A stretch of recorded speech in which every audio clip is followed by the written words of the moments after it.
ক্ষমতাচ্যুত হওয়ার পর এই প্রথম নীরবতা ভাঙলেন সাবেক প্রধানমন্ত্রী ও আওয়ামী লীগ সভাপতি শেখ হাসিনা।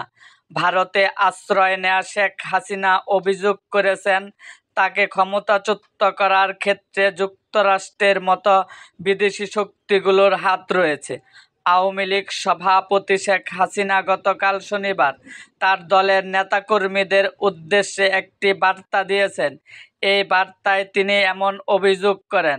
বার্তাটি ভারতীয় সংবাদ মাধ্যম দ্য প্রিন্ট দেখতে পেয়েছেন। বাংলাদেশের রাজনৈতিক সংকটের পেছনে বিদেশি শক্তির হাত আছে কিনা তা খতিয়ে দেখা হচ্ছে বলে ভারত সরকারের পক্ষ থেকে ঘোষণা দেওয়ার কয়েক দিনের মাথায় এমন কথা বললেন শেখ হাসিনা। দলীয় নেতাকর্মীদের উদ্দেশ্যে দেয়া বার্তায় শেখ হাসিনা দেশে ফিরে আসার অঙ্গীকার করেছেন। তিনি বলেছেন, আমি শীঘ্রই ফিরব ইনশাআল্লাহ। পরাজয় আমার, কিন্তু জয়ী হয়েছে বাংলাদেশের জনগণ।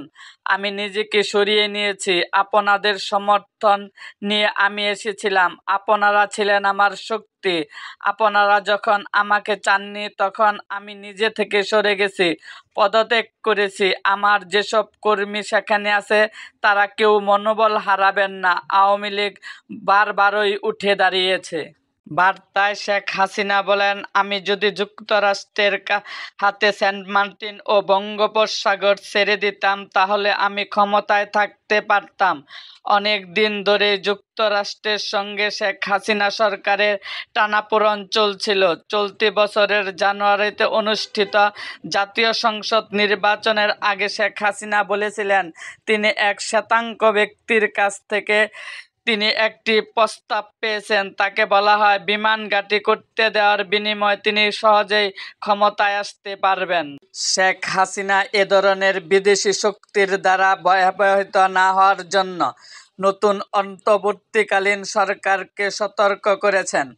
শেখ হাসিনা বলেছেন, লাশের মিছিল যাতে দেখতে না হয় সেজন্য আমি পদত্যাগ করেছি। তারা আপনার শিক্ষার্থী লাশের উপর দিয়ে ক্ষমতায় আসতে চেয়েছিল, আমি তা হতে দেইনি। শেখ হাসিনা আরও বলেন, তিনি দেশে থাকলে হয়তো আরও প্রাণহানি হতো, আরও অনেক সম্পদ হানি হতো। এরকম আরও ভিডিও পেতে এবং রাজনৈতিক অঙ্গনের নানা ঘটনা ও ইতিহাস জানতে আমাদের মুক্তাগাছার ইতিহাস মিডিয়া ইউটিউব চ্যানেলটিকে সাবস্ক্রাইব করুন এবং পাশে থাকা বেল আইকনটি বাজিয়ে দিন।